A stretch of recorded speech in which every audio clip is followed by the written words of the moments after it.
Hello, Outragers! Welcome back to another episode of Outrageously Me. It's a podcast for Outcast and a note to self. This is all of me, your host Sri, and today we're going to help you nourish your body and mind. I have Sharon Summerfield, the founder of Nourish. She does well-being coaching for business professionals and shares strategies to manage stress and, more importantly, burnout. Sharon is a holistic nutritionist, board member of Parksville and District Chamber of Commerce, and is involved in various different volunteering activities, initiatives in giving back to the community. She's a person I associated with when I did outreach on LinkedIn, and she's one of my closest ally till date. Hello, Sharon. How are you doing today? And a warm welcome to the podcast. I'm great, Sheer. It's lovely to be here with you. I'm going to start off with something you have posted on LinkedIn, and I think you have it on a banner as well. So you have always been doing this. You have taken a nice picture and you add a quote to it, and I know you also have a coffee book. And I want the audience to know you do a lot of quotes, and those quotes are really good. This is one of my favorite, and I think you have it on your LinkedIn banner as well. We can make different choices on how we spend our time and energy. Where asking for help, taking breaks, and scheduling downtime is celebrated and encouraged. And this is written by Sharon Summerfield. This is beautiful. I want to start here. So, when did you write this? Can you tell us more about what went on and why you put this together? Um, well, the photo it's on, it doesn't have any filters on it. And actually took the photo a year after I fell off my husband's motorcycle and injured my right side. Oh, And no. I was walking along the beach and I just started taking photos with my phone. And I discovered the photo a couple years ago and it's like, oh, I kind of like this. But the thought really, it was one of these things that was really speaking to me during COVID, the Canadian School of Natural Nutrition, where I actually went to school for natural nutrition. And they asked me to write an article on burnout. And, Mm. it had been kind of really rumbling around in my brain. I've been talking about the idea of moving away from the facade of work-life balance to harmonizing life. And, I discovered Jennifer Moss's work. She's out of Toronto after listening to the podcast she was on with Whitney Johnson. And I read her book, The Burnout Epidemic, and I've been reading a number of other books on burnout. And it was just like, if we do not have, if the space isn't created to make it safe to take the downtime, and the importance of psychological safety as well, no wonder we're burning out. So Mm. we need to start creating that space. Maybe it's, we leave early on a Friday. Mm. Maybe there's some small ways we can do that. And so that's where that thought came from. That's wonderful. And I know, knowing you for the last few years, and I know you used to work for an organization called Canadian Cancer Society. And I know you have taken a medical leave. You talked about it, like your own path and your own journey to well-being and leadership. So, can you tell the audience what was the point where you decided, like, what happened to you that you made you realize that, you know what, I'm going to take a break, and you practice what you preach. So let's talk about the journey on focusing well-being and leadership for you. So I guess really the journey started a lot before I went to go work for the Canadian Cancer Society. Um, and it really, I've been really thinking about, I've been in a lot of roles where, admin support roles, working, in education, in transportation, in engineering, and then eventually in healthcare. Excuse me. And then, a couple not-for-profits. And I just, it was, there was too much. I was giving up too much of myself.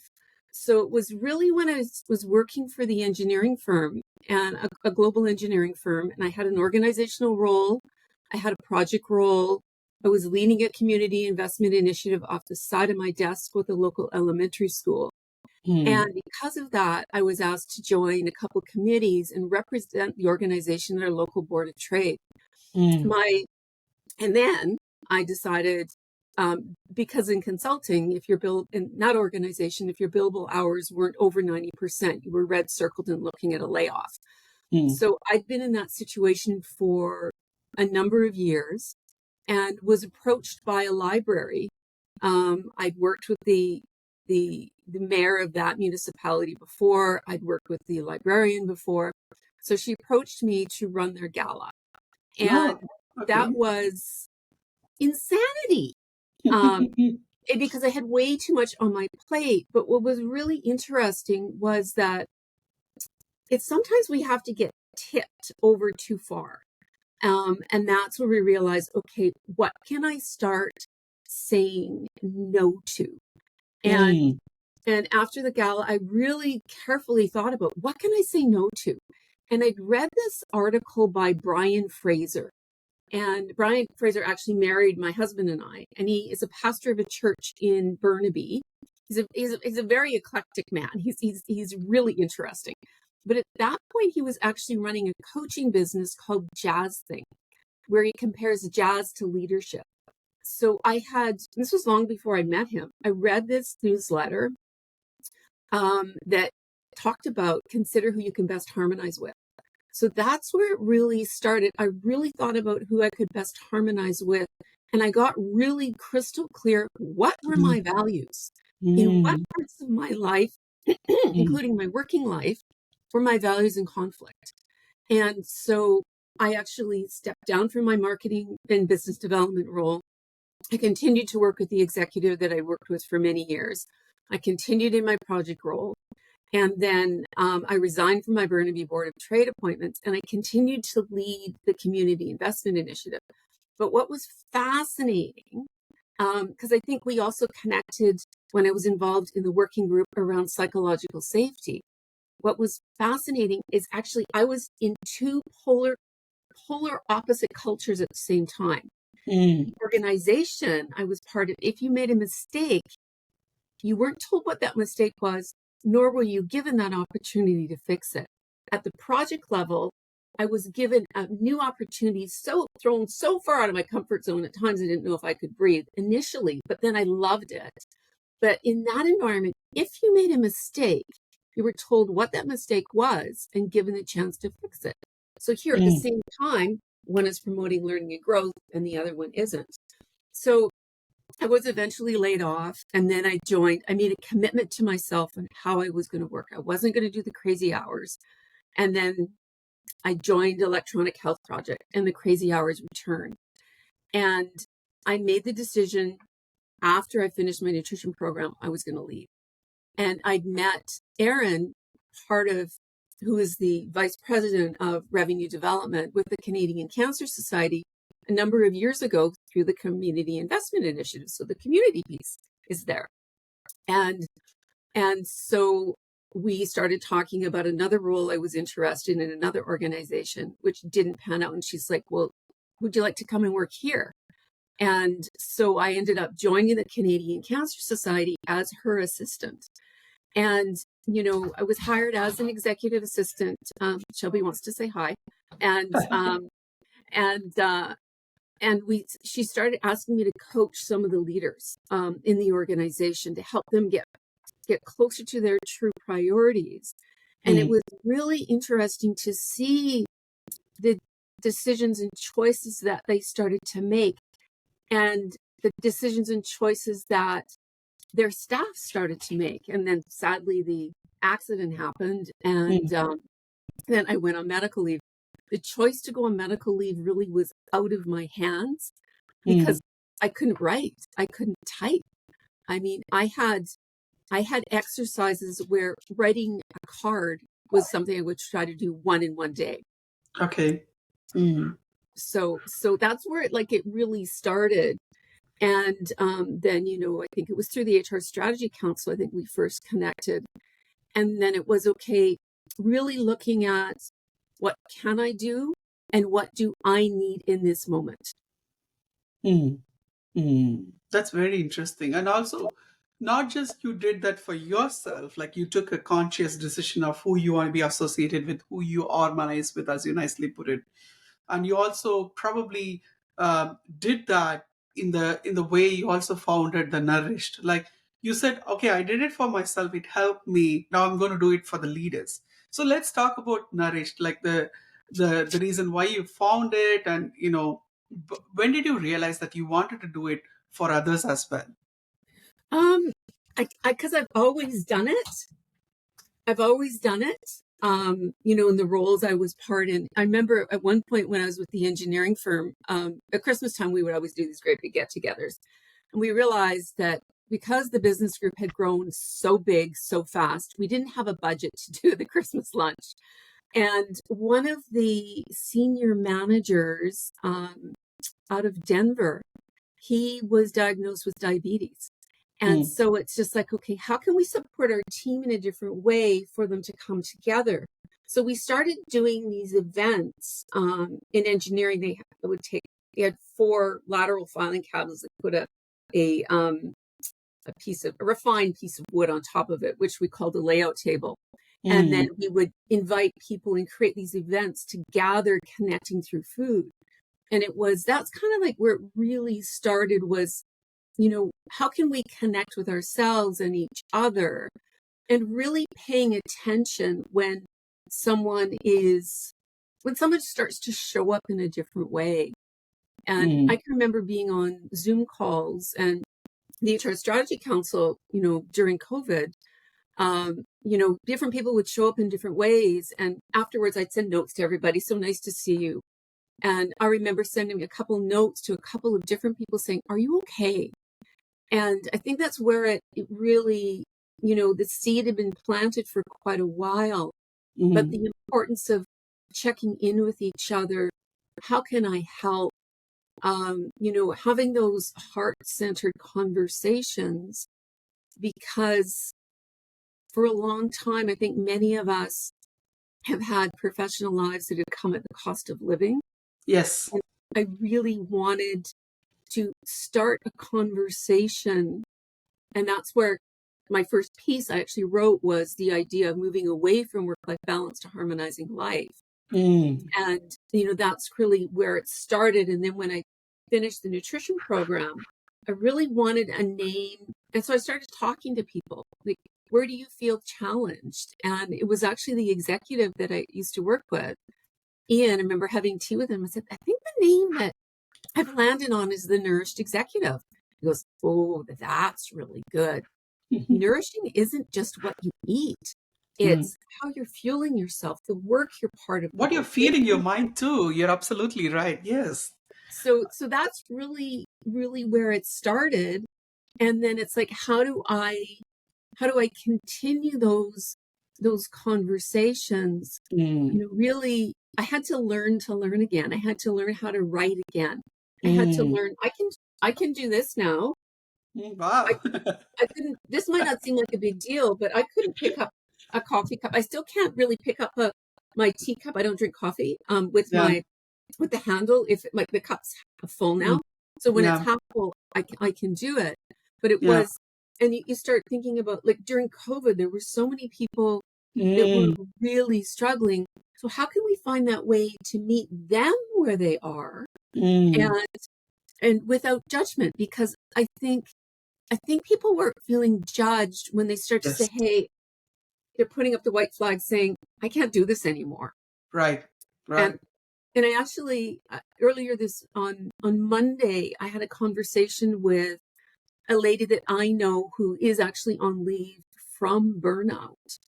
And so, we were talking and she's like, I've been on leave for a year and I'm finally starting to feel like I can breathe. And I said, this isn't talked about enough, but on average, it takes 2 years to recover from burnout. So this is Wow. Really? 2 years. Wow. Yeah. And another interesting piece is that, there's a lot of aspects about burnout, and it's really hard to actually talk to get some answers. Like you go to your doctor and they'll say, well, you just need to rest or you need to take a day off. But if you're super busy, I mean, having a family, a business, and your son, isn't a matter to tell your son, honey, sorry, you're not, it doesn't work Exactly. in the schedule right now. I was about to ask you, like, what would you say for people like me who can't afford to take a year off sabbatical or year off to heal from burnout? But I still want to be at my best, not just for myself, but for the people around me. Like, I don't want to spill my, whatever I'm going through everywhere I go, like work and my son and my family and my dogs. Like, what do you tell, or what do you tell those leaders who come to you who have responsibilities and commitment and they are on the path to burnout? How can they take care of themselves? The first thing is to look at their true priorities and their values and create boundaries in alignment with their values and purpose. That's the first piece. And learning to say no to anything that doesn't align with those priorities. Mm. And what are those ways that you can actually incorporate breaks every single solitary day? More self-care and booking a vacation is not going to cure burnout. And I remember when I went on medical leave after the injury and having tea with Erin, and she's like, Sharon, you'd be so proud of me. This is when we were still in the office.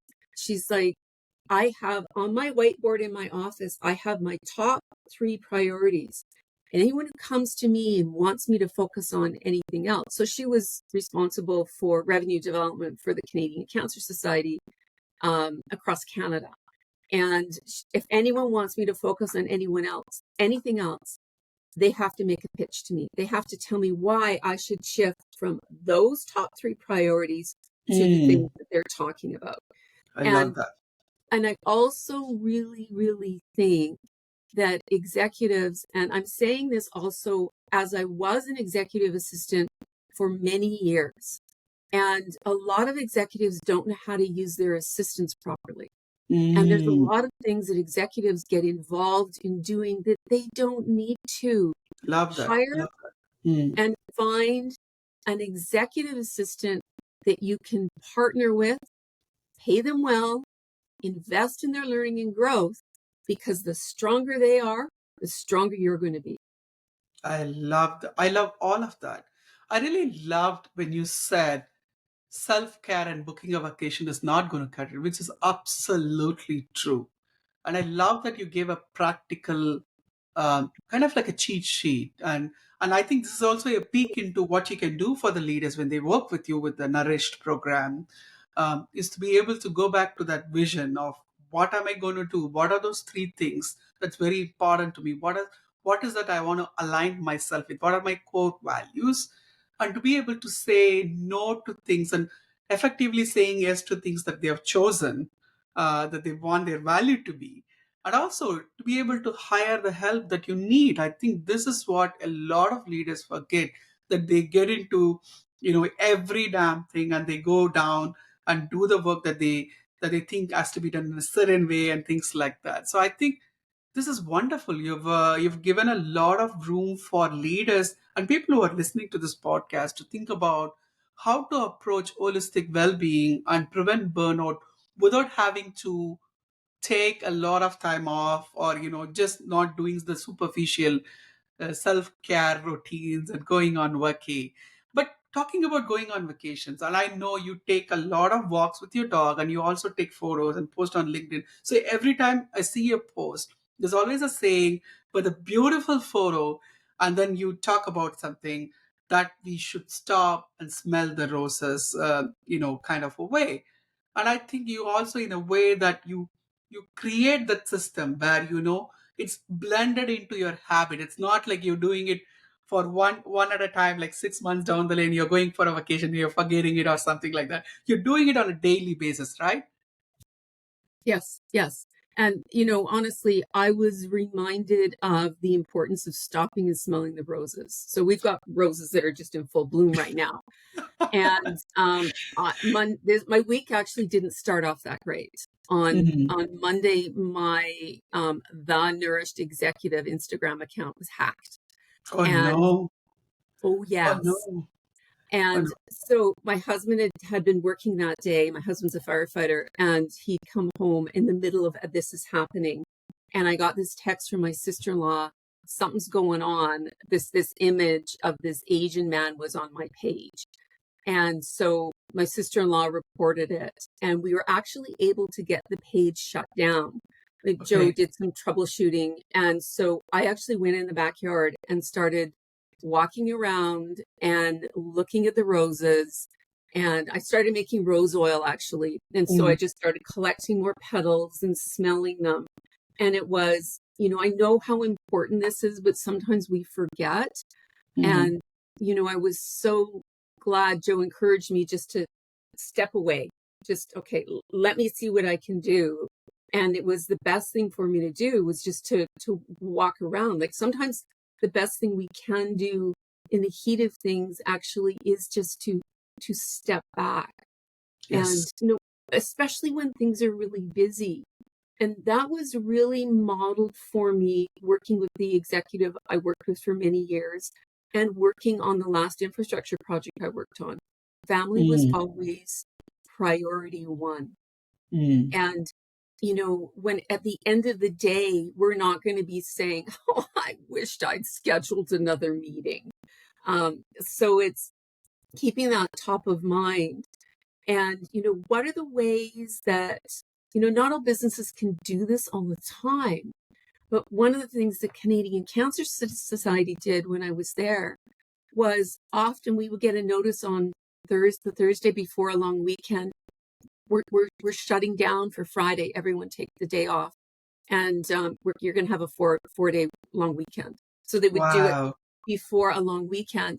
And so the beauty of that was that you didn't come back to catching up on email. And sometimes email feels like it reproduces overnight. Um, and so I think it's those sorts of things, or this idea of no meeting days or no email days. I You know, love you that. can't you can't do it for a full day, but maybe you can do it for a few Half a day. hours. Yeah. Um, Yeah. start start talking with your staff about what the core hours of work looks like, and then Mm, what a true emergency looks like, because mm. not everything's a hair on fire emergency. Yeah, I think a lot of companies do that. In fact, the companies that I've worked for did that in the past. With Root Quotient, I can safely say that, we are recording this in the middle of the day. So I can get to define what the priorities for the day are. I know what my core values that I bring to the table, and we talk about it, and everybody has a responsibility and a vertical that we align on. But it's not like you have to be on your chair 8 hours a day kind of a work environment, which really inspired me to do more for the job I was doing. I think if you really trust your people, that's what I learned in the last few years working for Quotient. I work for really a good leader. He trusts the people. And when you trust your people to do good, and you have to hire the right people before you even can get there, hire the right people, trust your people, give them what they have to do to get the job done, and just see the magic happen. Like everybody gets to do their own thing. Sometimes he would come on calls and he would realize that there are people from India or from London in UK. They are on the call uh, over their actual hours, and they use like go back to your home, like stop working, because people are so passionate about work and they know why they have to do certain things to get done. And I think that's the beauty of trusting the people. So they can get to decide when to work, how to work, and how long to work, and to be able to provide what they came here to provide. Because all of us, at the end of the day, wants to do a good job. We wants to get fulfillment out of the work. But the yesteryears were always about, you have to burn out, you have to be here for 9 hours, and you have to be on your table. And I think that's changing. And people like you, I think you started Nourished 6 years ago. I mean, that time, like nobody understood holistic well-being and approach and burnout. Like after COVID, everybody was like, oh, we understand burnout now, we understand stress and anxiety now. But nobody did actually really understood that 6 years ago. And you did that at that time. That's fantastic. And you push that envelope. And I think That's one of the beauty of the work that we bring to the table, like as a person, right? And I always thought about this, like when you are in a place where you talked about your account getting hacked, and when you so many things are going around, and you are at the eye of the storm, you want to step back, and the reason for you to do that is to come back to yourself. Like at that point you're not yourself. So now I want to explore the connection between self-care and the person's sense of self. So how do you see that in your work? Um, Self-care, and well, ultimately, we need to find those ways to connect with ourselves. And for each of us, that will be different. I'm a huge proponent of reflection and taking the time to reflect on your day, on your week. I've actually been doing an annual reflection since about 2012, Okay. and it's a really good way. Sometimes we don't feel like we're we're growing or we're learning, but actually creating space to look at um, how we're showing up, the decisions, the choices that we're making Mm, helps us to connect with ourselves. mm, So I believe it's that, like, so another thing I did on Monday after this horrible situation was I sat down and I played the piano. I played the piano as a kid. I wouldn't say I'm a gifted pianist, but I can read both clefs. So it just really helps me get out of my head and really connect with myself in a different way. And I think that's another beautiful way to take care of yourself. mm. That's wonderful. That's wonderful. So I just want to explore the connection between self identity and self care. So in your work, have you seen leaders who have gone through the program with you to be able to find the sense of self and sense of who they are and sense of self identity? And how did that flourish? How did you see that happen? So I'll be honest, I don't have a per se program. I meet basically people where they are, Mm, and each person, it will be something very different. And like, for example, during COVID, there was a couple of ladies that I worked with in very different scenarios. One had her second child and had been away from work for now probably about close to 2 to 3 years, and was thinking about how she would return to work, keeping family at the core. So that was, and that mm, was, the values and the purpose and, that conversation. Another one was um, a lady who was in a really challenging role. And, she had 10 years ago, it had some pretty serious health issues, mm, and some of them were starting to resurface. And so it was a conversation not about, it was about, how can you work in a different way? Of course, the values piece is always there, but can you keep doing what you're doing, and can you make changes in the organization you're in? mm, And she realized she couldn't, actually went on medical leave, and then took some time for herself. It wasn't a lot of time. I think I think it was a month. Wasn't very long. And then she transitioned to a different role.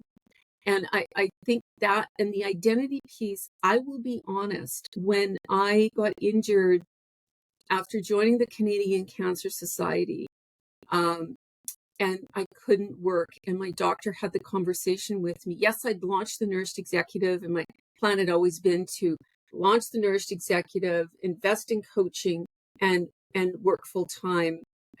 I'd done courses, I'd done similar things for decades, so I didn't really think anything of it. When my doctor told me I would never be able to go back and work as an executive assistant, it was hard. It was mm. because my identity was so attached to my Yeah. role. And that's Mm, something I'm really started to talk a lot more about. We are so much more than our jobs and our titles. We mm, and if we only, which I have done in my life, been so concentrated on my job, and that the other things were just okay, if they fit in, they fit in. But I couldn't shut my mind down uh, around thinking and talking about work.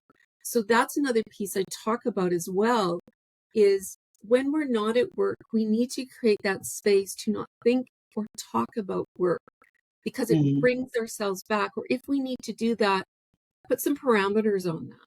mm, And that's also that identity piece, because we are so much more than a title or a job. And mm. how can we show up for all the aspects of our life if we're always attached to our work? Yes. And not to Wow. I'm not saying our work isn't important. It's very important, but it's one part of our lives. Mm, right.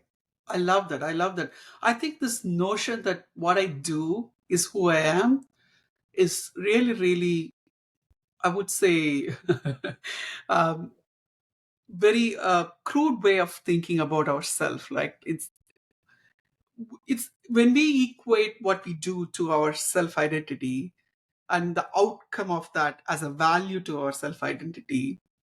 When that is taken away, when we are not able to fulfill that value, we are always going to be feeling not enough.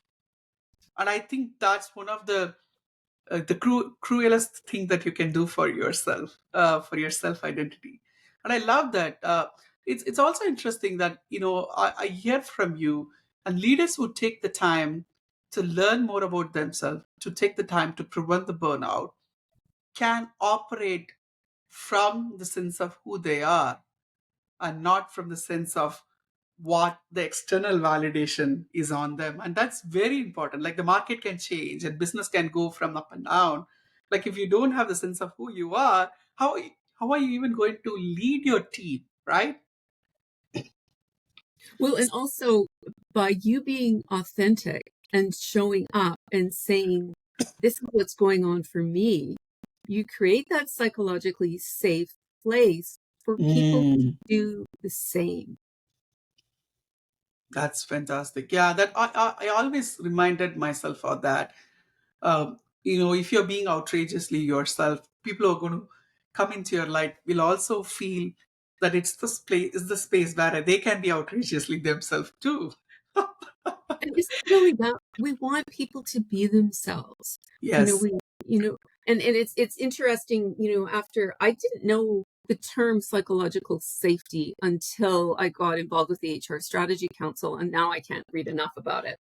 Um, and, but the interesting piece is if you are not fostering psychological safety in your organization, you Mm, can't be innovative. And if it's not safe to innovate, mm, how do our businesses thrive and our people thrive? Like it's mm. all interconnected. I love that. I love that. So, how do you apply psychological safety within an organization? I know you're reading a lot about it and it seems to be very interesting to me as well. So, can you tell me one of the ways that you can do that? Well, there's lots of different ways. I It's creating that space for people to be honest about what is going on. Mm, um, and it's amazing. I love to share this story. This was and you never when you create this safe space for someone, hmm um, it's amazing the opportunities, the doors that start to open. When I was at the engineering firm, life was getting very, very busy. I was asked to work with a second executive, and myself and another lady in the same business group, we were in the process of creating an assistant role to support both of us, hmm because she was involved in the really big the really big engineering projects, the ones over $1 billion. And then, I was involved in quite a few different projects as well. But and this person actually had to replace me when I was away, because these executives still needed that support. And and so we created the job description. And one of the ladies that I'd worked with before came to me and she says, Sharon, I can't take it anymore. I can't handle working in facilities anymore. Is there an opportunity working in transportation? I hmm said, leave it with me. I went to my colleague and I said, I know who's the perfect person to do this. And she was a dream. At the time, she was actually, when she came to me, her husband had deserted the family. She had 2 small children. Her health was declining. Her manager was, there was some racial discrimination going on. She was Asian and the other staff were Filipino, which was really unfortunate. There was some real negative things that were going on. And literally within 2 weeks of her working with us, her life turned around. And what ended up happening is another business group needed some support and another role was opened up, which was a big promotion for her. And she's continued to get promoted. We created that safe space to celebrate her strengths, look at what she was really good at, and keeping in mind all the other parts of our lives, because we don't just show up to work and cut everything else off. I mean, having a son. And so it's been beautiful to see her continue to thrive. And she has a partner in her life now. They've been together for quite a few years and they're getting married this summer. And it's just, you never know the difference you can make in someone's life by Yes. saying, I see you, or creating that space for them to come to you and say, I'm struggling. I don't know if you can help, but this is what's going on for me. I love that. And also you rightly pointed out you are very much involved with the community and you do a lot of volunteering work. So I want to understand how has it affected your sense of self-identity, um, and the self the sense of self that you have. I, I've always thought being involved with community was important. And, here in Parksville, I was asked to join our board of, our Chamber of Commerce. And so, as a director, a board member. And that's kind of, it translated into a few other things. I'm also chairing the events and sponsorship committee. And so it's, the executive director is he's only been in the role for a year. And the previous executive director had been there for quite a long time. So it's, using this ways about how we're investing in our well-being across, looking at community and how we engage is equally important because, our community is so incredibly important. The ways that the choices that we make on how we're going to, where we spend our money. During COVID here, one of the local bookstores, they made it easy to buy books through them instead of going to Amazon. And it's all those because there were businesses that shut down. COVID was a really hard time. So what lessons can we take from that to how we invest and build community?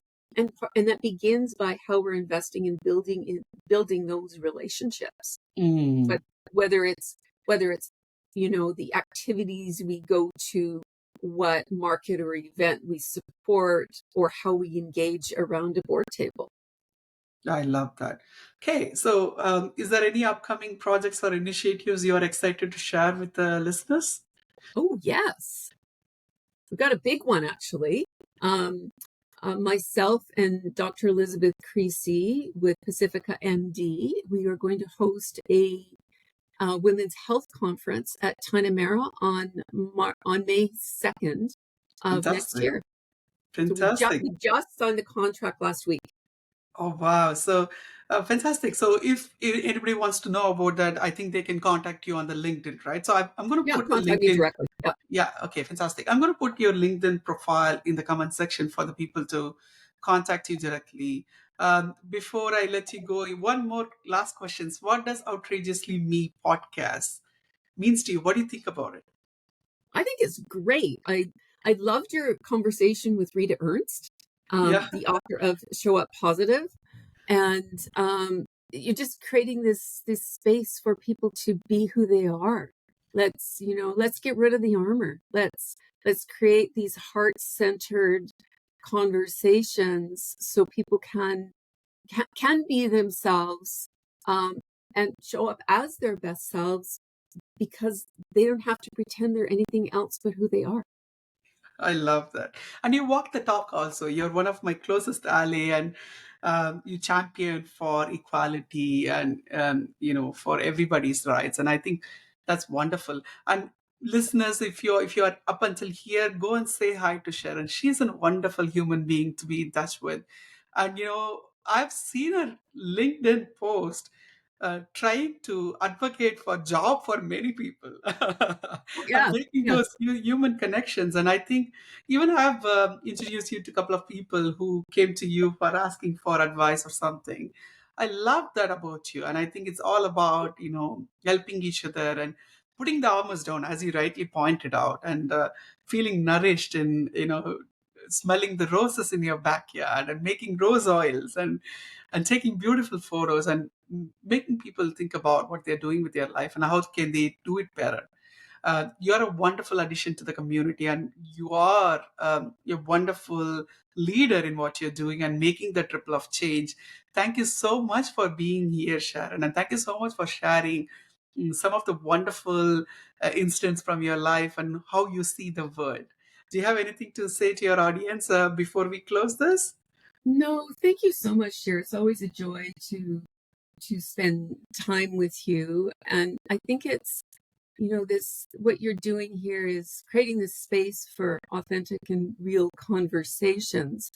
And one of the things I love to add this idea of, be nourished in all you do. If something Mm, isn't nourishing you, look at the little tweaks and adjustments that you can make, yeah. because we can make different choices. So Yes. we can live richly rewarding lives that don't come at the cost of living. That's wonderful note to end this podcast. Thank you, listeners, for being here. And I'll come back to you with another wonderful episode. Thank you, everybody. Have a great day.